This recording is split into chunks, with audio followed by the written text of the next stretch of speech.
आज हमने उन सभी दर्शकों का नाम लेकर शुक्रिया अदा करेंगे जिन्होंने हमारी खबरों को देखा और उस पर कमेंट करते हुए अपनी कीमती राय दी। आप सभी से गुजारिश है कि जो भी कमेंट करें वो सभी कमेंट खबर से संबंधित ही होने चाहिए, साथ ही हमारे खबर को पूरा जरूर देखें।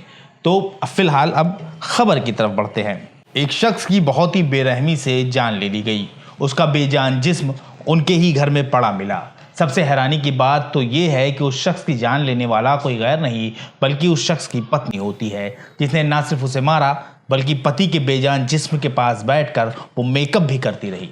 ये अजीबोगरीब तस्वीरें पड़ोस में रहने वाले एक शख्स ने अपने फ़ोन में कैद कर ली, जो इस वक्त सोशल मीडिया पर वायरल भी हो रही हैं। दरअसल वो शख्स अपनी पत्नी के साथ रहता। उसकी 2 बेटियां होती हैं, जिसमें एक बेटी की शादी हो चुकी होती है तो वहीं दूसरी बेटी किसी दंपत्ति के पास गोद दे दी गई होती है। हरियाणा के सोनीपत में गोहाना इलाके के गढ़ी सराय नामदार खां में 62 साल के सुरेश अपनी पत्नी पूनम के साथ रहते। उम्र ज्यादा हो चली, पति पत्नी के बीच अक्सर झगड़ा होने लगा।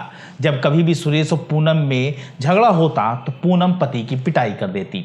जब तक सुरेश के शरीर में ताकत रही तब तक वो ऑटो चलाकर परिवार का पेट पालते रहे, लेकिन जब उम्र ज्यादा हो गई तो उन्होंने भी काम धाम सब छोड़ दिया और घर पर ही रहने लगे।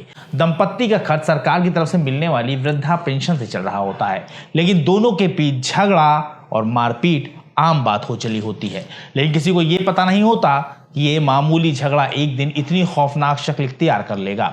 बात गुजरी 2 नवंबर रविवार की है। इस रोज भी दंपत्ति के बीच किसी बात को लेकर बहस हो गई और फिर ये बहस झगड़े में तब्दील हुई, लेकिन रात में मामला शांत हो गया। अगली सुबह करीब 6 बजे एक बार फिर सुरेश और पूनम में विवाद हो गया। इस बार पूनम ने वो कर दिया जिसने हर किसी के होश उड़ा दिए। जी हाँ, पूनम ने अपने पति सुरेश के सिर पर ईंट मार दी। ईंट का वार लगते ही सुरेश जमीन पर गिर गए और तड़पने लगे, लेकिन इससे भी पूनम का दिल नहीं भरा और उसने सुरेश के सिर पर एक के बाद एक कई वार किए, या यूं कह ले कि पूनम ने सुरेश के सिर को ईंट से पूरी तरह से कूच दिया। इतना ही नहीं, सुरेश जमीन पर पड़े तड़पते रहे तो वहीं पूनम बगल में रखी चारपाई पर बैठकर अपने बाल संवारती रही, उसमें कंघी करती रही। इतना ही नहीं, पूनम बीच बीच में उसी कंघी से जमीन में खून से लथपथ पड़े अपने पति को मार भी रही होती है। वो एक बार कंघी से पति को मारती, फिर उसी कंघी से अपने बालों को संवारती। पूनम की खौफनाक हरकत की तस्दीक हुई उस वीडियो से जो पड़ोस में रहने वाले राजू ने अपने फोन में कैद किया। राजू ने पूरी वारदात अपनी आंखों से देखी और मोबाइल में उसका वीडियो बनाया, जो कि अब सोशल मीडिया पर जमकर वायरल भी हो रहा है। पड़ोसियों ने ही मामले की जानकारी पुलिस को दी, लेकिन जब तक पुलिस मौके पर पहुंचती तब तक पूनम फरार हो चुकी होती है। पुलिस ने शव को पोस्टमार्टम के लिए भेजते हुए तफ्तीश शुरू कर दी। जांच के दौरान पता चला कि सुरेश की छाती पर लात और घूंसों से मारने के भी निशान है, जिससे सुरेश के साथ हुई हैवानियत का अंदाजा लगाया जा सकता है। वहीं गोहाना के सिटी थाने की पुलिस ने कार्रवाई करते हुए कुछ ही घंटों के भीतर पूनम को गिरफ्तार कर लिया। इस वक्त पूनम की आंखों में पश्चाताप के आंसू हैं, लेकिन जिस तरह उसने ये कांड किया और जिस तरह बेजान जिस्म के पास अपने पति के शव के पास बैठकर उसने अपने बाल संवारे, मेकअप किया, वो अपने आप में बहुत ही ज्यादा हैरान करने वाला है। अब हमने उन खास दर्शकों का नाम लेकर शुक्रिया अदा करेंगे जिन्होंने हमारी खबर को देखा और अपने कमेंट करते हुए अपनी राय दी। सबसे पहला नाम इस लिस्ट में आता है विवेक मौर्य का।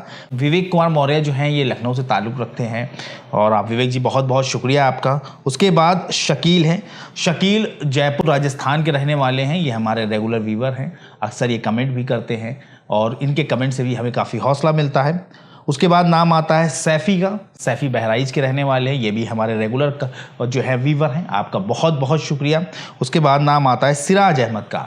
सिराज अहमद जी ने अपने जो है ज़िले का नाम नहीं लिखा है, लेकिन आप सभी से गुजारिश है कि जब अपना कमेंट करें तो ये कमेंट जो हो खबर से रिलेटेड होना चाहिए, साथ ही ज़िले का नाम लिखकर ज़रूर भेजें ताकि हमको भी पता चल सके कि हमारे इस वीडियो को, हमारी इस खबर को किन किन ज़िलों में देखा जा रहा है। बहुत जल्द एक ऐसी सच्ची घटना के साथ हम आपके सामने हाजिर होंगे।